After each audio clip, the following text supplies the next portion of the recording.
Welcome to a brand new episode of Reverse Reset Restore. Today, we're tackling a topic that can empower you to create lasting change in your life.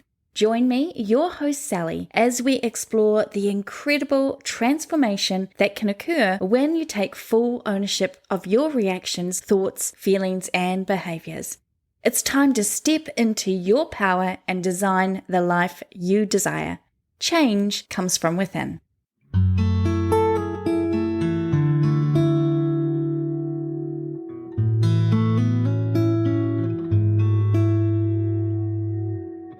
When did you start to distrust yourself? When was it that other people's opinions of your life and your choices became fodder for their judgment calls and expectations and beliefs so that they became the only voice of reason? Even though deep down you know it in your gut that what they're saying is not true for you. Even when their opinions don't match your experiences. Still, you start to second guess everything you think, feel, or have even experienced on the topic. When did we allow other people to gatekeep our experiences, our feelings, our own truths? Welcome to Reverse Reset Restore. If you're joining me for the first time, a very warm welcome to you. This is going to be an interesting episode for you because I'm not sugarcoating things today. No, my friends, it's time we talk about the power we give away when we listen to others so much that we second guess ourselves. Maybe this is you. Maybe it's not. Maybe it's setting off some flashing lights or alarm bells for someone in your life that really needs to hear this. If so, send them a link to this episode and share the love. And this episode is full of love, tough love, for both the perpetrators who stomp over people's decisions with their own marked opinions, and for the people who consistently allow this to happen. Guess what? We probably all fall somewhere on both sides of this issue at one time or another. In a world filled with diverse opinions and perspectives, it's all too common to find ourselves subjected to judgments and criticisms about the choices we make for ourselves. Whether it's the career path we choose, the lifestyle we embrace, or the personal decisions we make, external judgments can weigh us down and erode our sense of autonomy and self-worth. But here's the empowering truth. You have the power to stop listening to those judgmental voices and take back control over your life. In this episode, we'll explore how you can regain your autonomy and stand confidently in your own choices. We've conceded or allowed or abdicated our personal knowing for parents or partners, best friends, teachers, doctors, influencers, presidents, colleagues, journalists, rabbis, the next door neighbor. Suddenly, everyone else's opinions matter. Everyone's, but our own.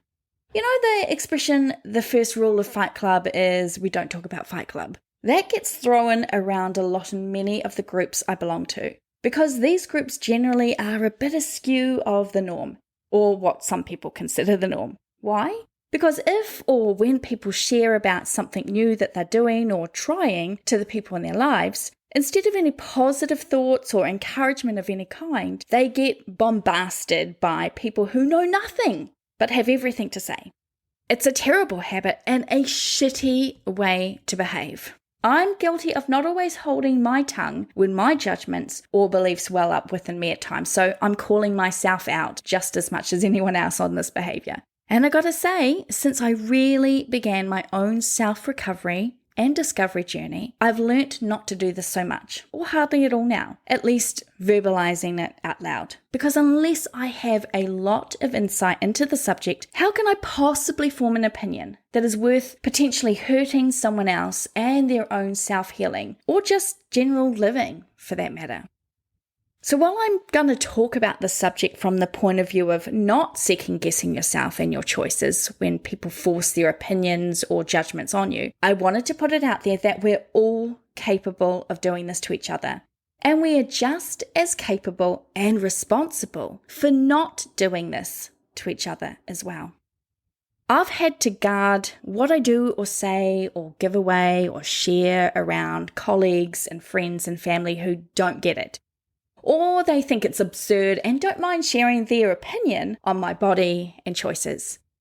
People use the guise of, I just care about you, or I'm concerned about what you're doing, as reasons to share their own bias. And almost all of the time, they have no idea on the subject. No idea. But they sure do have a formulated opinion on it.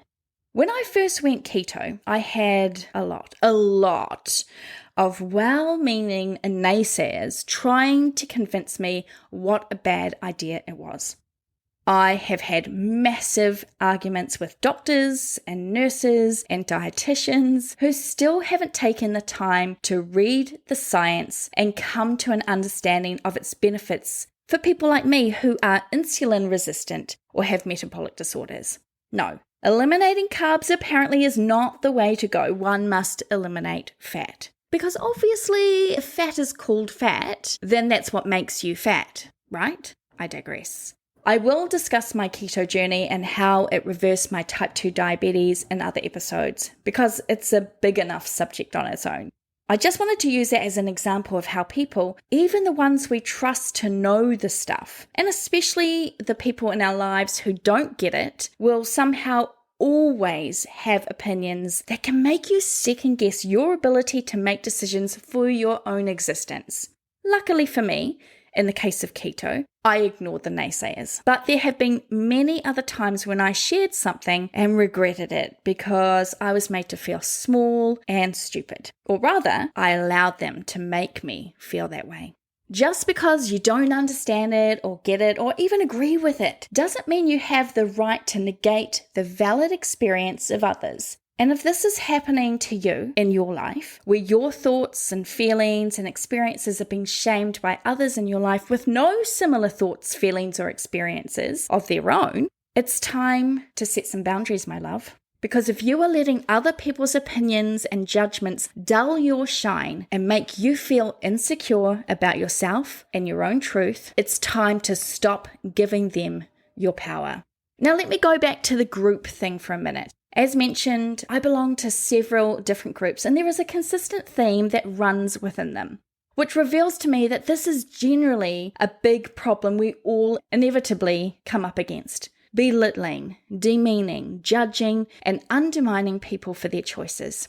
I belong to the Conqueror Challenges community, which is where you can sign up to do virtual challenges while exercising and get a beautiful medal as a reward at the end of your challenge. I think it's a fantastic idea, and luckily for me, I have a partner who has supported me and seen the value that these challenges offer, getting me off my butt, motivating me to do daily exercise. This is a good thing. Unfortunately, a lot of people out there don't have supportive people who see that there is value in this type of reward-based program, and the people in their lives dump all over them. And then they post about how no one understands them or it's making them feel like garbage because they're wasting their money or being stupid to do virtual adventures. The defeat that I read in these posts time and time again is exhausting. You don't have to see the value in something to still be supportive. You might not find achieving medals for exercising as something worthwhile, but if it's going to help your loved one or friend or colleague form healthy habits, why rain on their parade? Why do we automatically go for the jugular? I personally think it boils down to insecurity and a sense of worthlessness when we behave this way. But that's another topic for another day. We can't change how people are going to respond to what we're doing. All we can do is change our responses to theirs. It's time to reclaim our power and harness it into our good. How do we do this?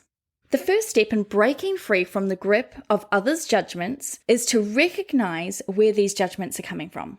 Often they originate from societal norms, cultural expectations, or even the insecurities of those passing judgment. Understanding the source can help you detach emotionally from their opinions and see them for what they really are. External influences that do not define your worth or your decisions.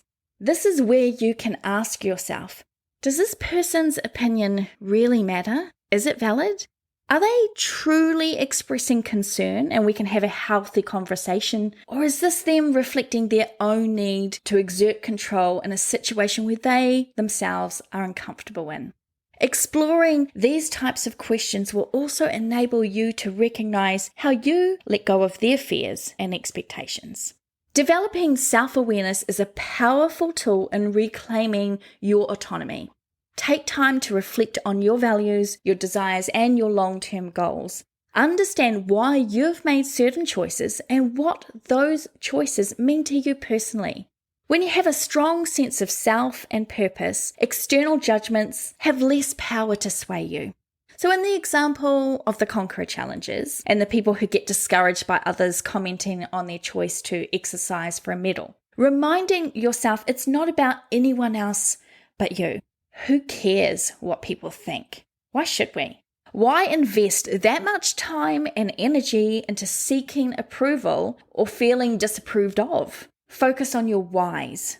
If earning medals, getting virtual postcards, and doing fun virtual challenges in locations you may never see in real life helps with your long-term goals of increased fitness, improved health, and longevity, keep that in mind. And let that be the thing that encourages you. Instead of allowing people's judgments to become the obstacles or excuses, you can then use to take yourself away from your goals.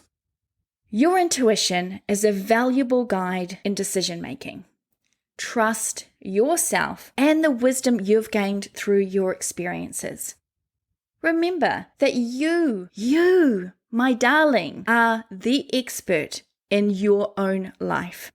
Let me repeat that because I think you need to hear this. You are the expert in your life. When faced with judgment or criticism and critiques, take a moment to check in with your gut feelings and trust the path you've chosen. If you no longer know how to do this, it's time to find a way back to finding yourself. It was the very first question I started this episode with. When did you start to distrust yourself? Unfortunately, for many of us, this may have begun at a very young age. When I worked as a nanny, I remember having discussions with my boss over what the 3-year-olds could pick out for themselves to wear. She would get so mad if the outfits didn't match perfectly. I reminded her that it was important at this age to give the girls a sense of autonomy. Did it really matter if their hair ties didn't match the color of their clothing? Or their socks didn't go with their dress? Was this really a hill worth dying on? Unfortunately, it is the small things like this that can really accumulate and create problems, even at this young age. Telling a 3-year-old that they made the wrong choice over a hair tie or the socks they want to wear is not about a look or fashion. It's much deeper than that. It's telling them that they are bad at making decisions and that they can't be trusted. Then we wonder why we have generations of kids growing up with this inability to trust themselves, their bodies, and their gut feelings, because they've been told their whole lives they can't do it right. Not even a simple thing like getting dressed in the right clothes. This type of thinking is exactly how we plant seeds that grow into addictions, body dysmorphia, depression and anxiety disorders, and the pressure to people please at our own expense. Boundaries are crucial for protecting your emotional well-being. Politely but firmly communicate your boundaries to those who pass judgment on your choices. Let them know that while you value their input, you ultimately have the final say in your life decisions. This doesn't need to become a screaming match or a 10-round debate. No is a perfectly full sentence on its own. Boundary setting can be really terrifying. As a reformed people pleaser, I always found setting boundaries with certain things very challenging. But when it comes to what I know is right for me, I can back that up with evidence of the impact in my life, then I will draw the line in the sand so hard it will basically cut through to the very core of the earth. Those are the types of boundaries that happen when you know who you are, and that is unshakable. Build a network of friends and loved ones who respect and support your autonomy. Surrounding yourself with people who encourage your personal growth and celebrate your choices can be a powerful antidote to external judgments. If you don't have anyone in your life, I'll be that person for you. Seriously, you can message me via Instagram or Facebook. Let's talk. We all need and deserve to have people in our corner and people who get us. It's why I run a Facebook group for people reversing diabetes, so they have a safe space with like-minded people who understand it when maybe no one else does. I want to talk about practicing self-compassion. It's essential to be kind to yourself when dealing with judgments. Self-compassion involves acknowledging that it's okay to make mistakes or change your mind. No one is infallible, and we all learn and grow through our experiences. By being gentle with yourself, you can build resilience against external criticisms. This is a big one for so many of us, I feel. We've become so desensitized to our own wants and needs and intuition that we've forgotten what it feels like to just be kind and loving to ourselves. Let's begin to give ourselves permission to speak lovingly towards and about ourselves. Whenever we hear, say, or think an unkind thought about any aspect of us, be it a decision we made, an action we did, who we think we are as the world sees us, whatever it may be, let's be more present, more mindful, and paying attention to that and stopping it in its tracks. Catching these old patterns and re-educating ourselves to practice self-compassion takes some time. I'm not going to lie to you, you're going to be a work in progress for quite a while. But if you can consistently do this in a gentle, non-judgmental, and loving way, you will change your life. You will change the relationship that you have with yourself. And ultimately, that is the most important relationship you will ever have in your whole existence, is the one that you have with you.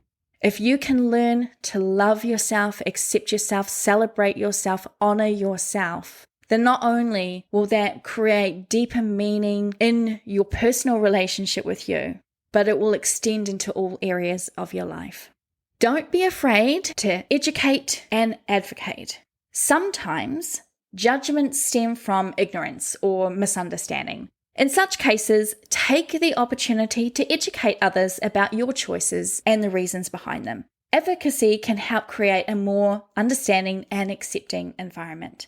I remember when I was asked to come in and see the nurse at the diabetic clinic to discuss my latest blood results.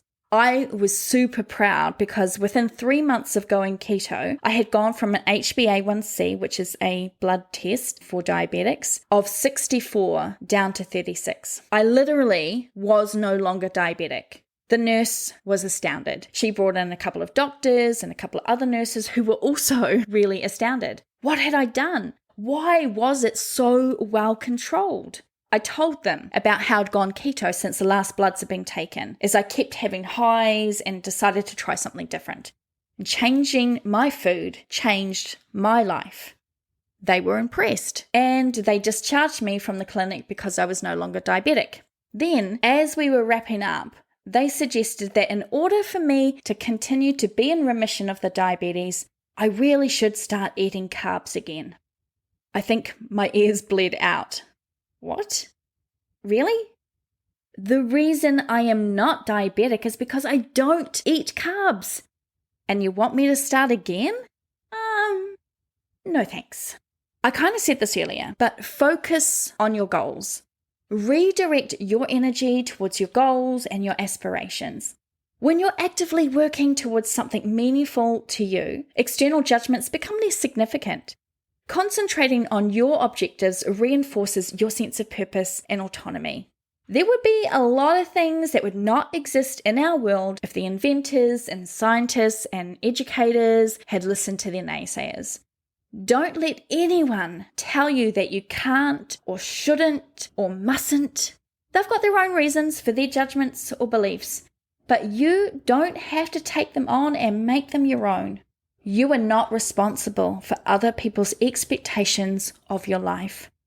Stop taking other people's opinions on board so seriously.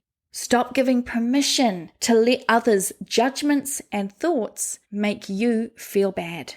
I want us to focus on developing a positive self-image. This ties back to the idea of practicing self-compassion. Cultivate a positive self-image by appreciating your strengths and uniqueness. Celebrate your accomplishments. Remind yourself of your worth. When you have a healthy self-esteem, judgments lose their power to shake your confidence. You won't be relying on other people's criticisms or their limited knowledge over your own intuition. You won't be second-guessing what is right for you because you have an understanding that you are the master of your own ship, the expert in your own life. Reclaiming your autonomy and stopping the influence of judgmental voices is a journey of self-discovery and an empowerment one. By recognizing the source of judgment, embracing self-awareness, and trusting your instincts, you can assert your independence. Setting boundaries, surrounding yourself with support, practicing self-compassion, and focusing on your goals will fortify your resilience against external judgments.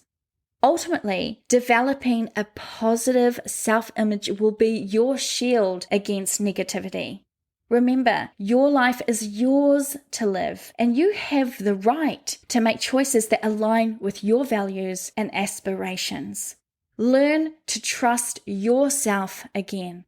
Learn to step into listening to that wee small voice, that gut feeling, that instinct of knowing over listening to and abiding by judgmental voices of external forces. Thank you for joining me today. I know this probably was a little rant-like in places. I do that. It's a thing. Especially when I feel strongly about something and I am passionate about taking back my power and not giving it away to people who don't deserve it. I did that for years in many, many ways. And no one deserves to be in control of your life more than you do. If you're listening to this podcast on Spotify, please leave me a comment in our Q&A. If you're on Apple Podcasts, I would appreciate 5 stars and a review if you have found this episode or any others helpful. As always, join us on the Reverse Reset Restore Facebook or Insta pages where you can reach out to me personally. I'm going to wrap up this episode with a quote that pretty much defines not only this episode, but what is at the heart of this podcast. It comes from Nina Hagen. We can change the world if we change ourselves. We just need to get hold of the old patterns of thinking and dealing with things and start listening to our inner voices and trusting our own superpowers.